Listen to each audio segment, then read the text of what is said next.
El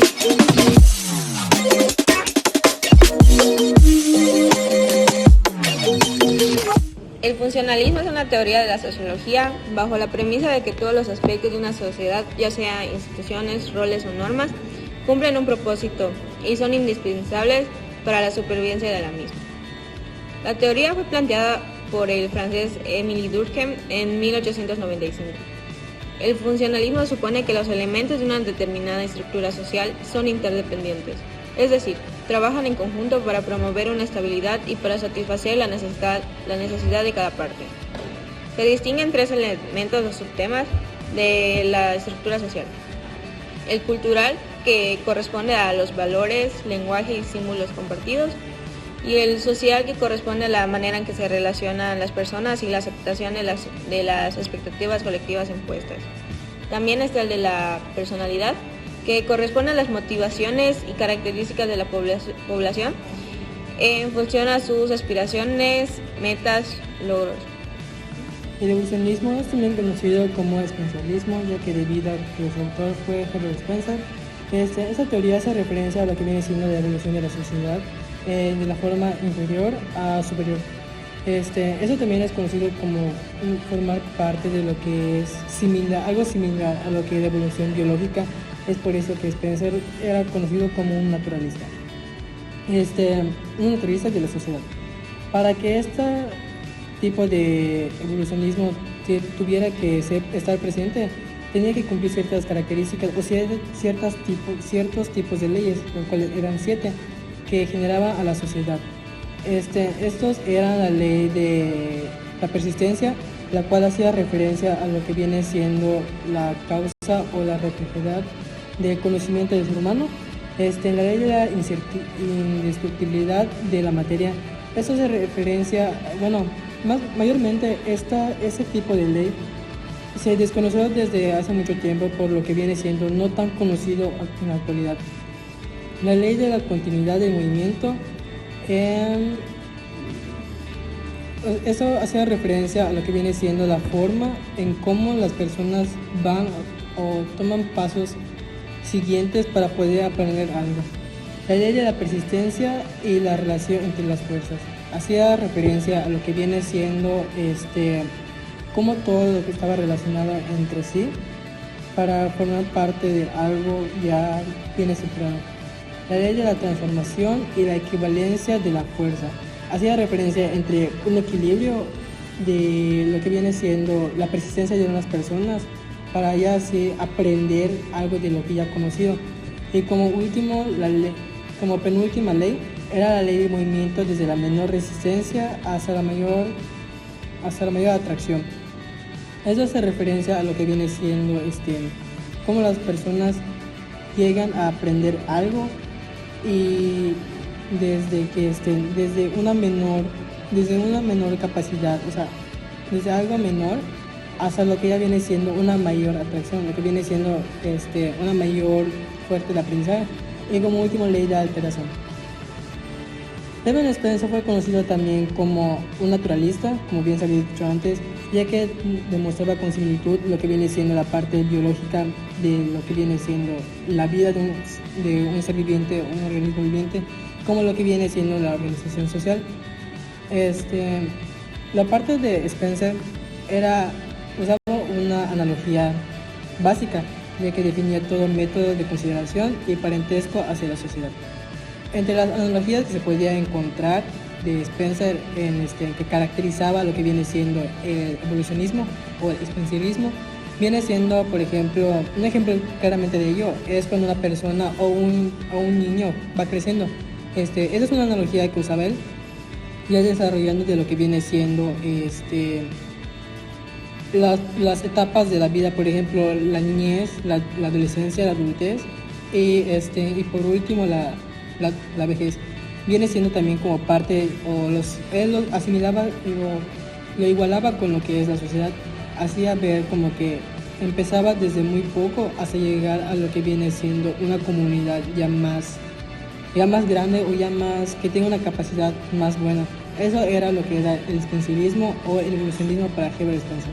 Es una doctrina de interpretación de la realidad propuesta en el siglo XIX por Karl Marx. en 1818 a 1883. Él fue un filósofo, sociólogo, economista y periodista alemán. Este modelo de pensamiento revolucionó el modo de comprender la sociedad y su historia, así como las fuerzas que se desarrollan en ella. El marxismo tiene las siguientes características. Interpretación de la historia. El marxismo interpreta la evolución histórica, política y social. Crítica al capitalismo. El marxismo critica a la sociedad capitalista y propone una nueva sociedad. Lucha de clases.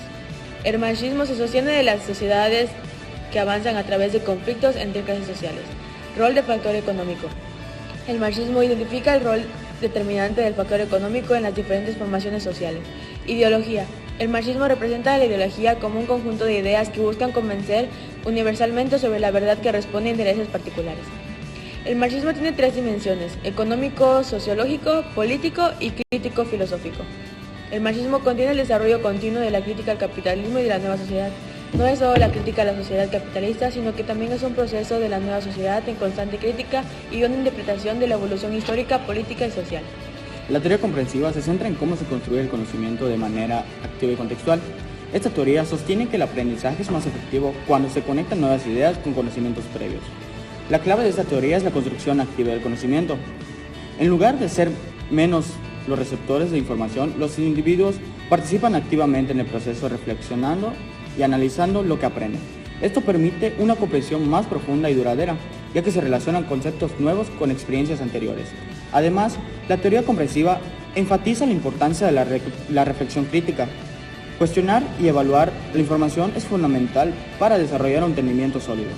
Este enfoque también subraya el contexto en el que se produce el aprendizaje, reconociendo que las experiencias y el entorno influyen en cómo se procesa la información. La etimología comprende el comportamiento humano, estudiando cómo las personas dan sentido a su mundo social.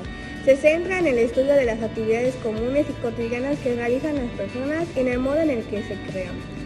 Se basan en dos temas: la indexicalidad, que hace referencia al tipo de acción con cada grupo de diferentes personas, y la reflexividad, que hace referencia a la importancia de comprender y analizar las interacciones.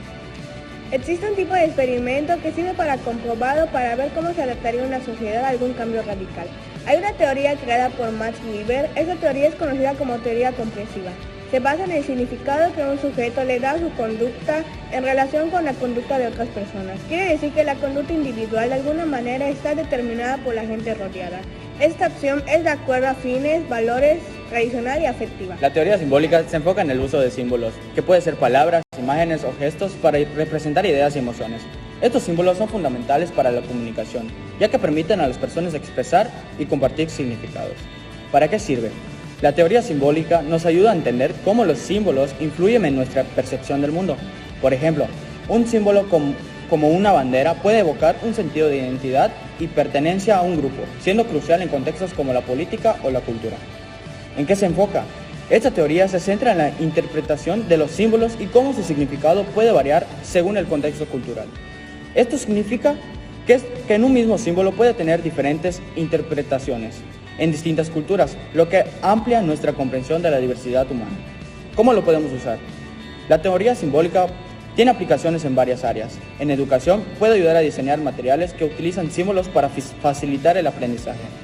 Y en la publicidad se utiliza para crear campañas que resuenen emocionalmente con el público mediante el uso de símbolos potentes. Ahorita voy a hablar del positivismo. El positivismo, concebido por Augusto Comte, es una corriente filosófica que rechaza cualquier realidad que no puede ser verificada empíricamente a través de los sentidos, basándose exclusivamente en hechos susceptibles de comprobación. Comte colaboró estrechamente con Saint-Simons en sus primeros años, lo que dificultó en su momento diferenciar claramente las contribuciones de cada uno del desarrollo de la sociología. No obstante, Comte es reconocido por haber realizado un exhausto análisis de las ciencias teóricas de su tiempo, proponiendo una filosofía positiva con el fin de establecer un sistema de leyes que permitieran gobernar y corregir el funcionamiento de la sociedad. Una de sus ideas más influyentes fue el teorema de jerarquía de las ciencias, según cual las ciencias teóricas en particular estaban ordenadas en una estructura de jerarquía. En esa estructura, cada ciencia dependía de inmediatamente inferior, ya que aborda fenómenos más complejos y específicos a medida que asciende a la escala. En la cúspide de esta jerarquía, Comte situaba la sociología, que consideraba la ciencia más compleja, al ocuparse de los fenómenos sociales, posteriormente la biología luego la química, luego la física, luego la mecánica y por último la matemática. Otro concepto central del pensamiento del Comte es la ley de las 3 etapas, que describe el proceso del conocimiento humano a lo largo de 3 fases. La primera fase es la teórica, en la cual el ser humano explica los fenómenos a través de entidades sobrenaturales o divinas. La segunda fase es la metafísica, donde se reemplazan las explicaciones sobrenaturales por principios abstractos. Finalmente, en la etapa positiva, el conocimiento se basa en la observación de hechos y razonamiento científico. Comte subrayaba que en esa última etapa, el hombre adquiere la capacidad de formular leyes racionales que expliquen las interconexiones entre los fenómenos naturales y sociales.